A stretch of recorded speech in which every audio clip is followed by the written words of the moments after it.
My name's Bruce Unruh.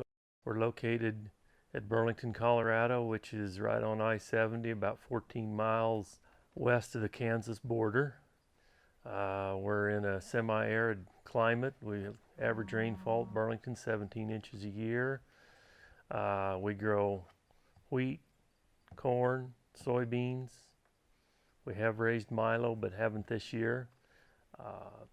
We're a no-till operation. We no tillage whatsoever, and we're trying to improve our soil health.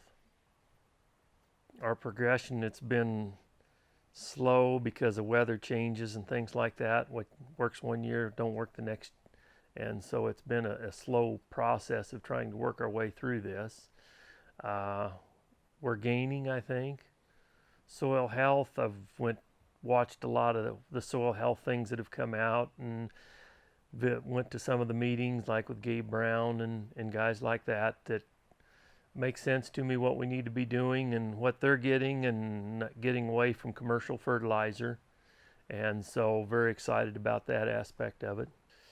Feel really good about it. It has eliminated some sprayings, at least one spraying a year, 2 sprayings a year. I think the crops behind it are looking a little better.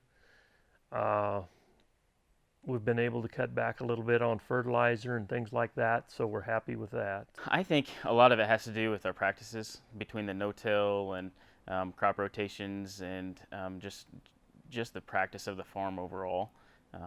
Without really working any of the soil very aggressively, I think it allows us to have more pores in the soil to soak up the moisture, and the more residue we can keep on top of the soil, the better off we are for keeping the moisture that we've received. When you set your mind to it, you don't want to look back, because it's the first few years. We tried ridge till before sprinklers were popular, and even after the sprinklers, the center pivots were. And the first year in that worked pretty good. The second year the ground got hard. The third year it got so hard you couldn't put enough weight on the planter to make it work. The fourth year you got to take all the weight back off the planter. And this has been kind of the same progression. I think the soil has to change. We've been a monoculture and dried it out and did everything we could to keep the ground dry, to get rid of weeds. And I think this has changed. I think we've got to change our thinking a little bit. In other words, it's not the way Dad did it or Grandpa did it. It's a new term. I think just the progress, that we've made, just watching things grow and be able to actually have a crop every year. Last couple of years have been really good, watching continuous wheat grow. When everybody else tells us that it's not going to work and we can raise 60 bushel continuous crop wheat, we feel pretty good about that. I guess just watching things grow, just watching crops come up and things like that, and seeing like now the earthworms in our ground. I mean, there used to be some, now we're starting to see a lot more. Just looks neat.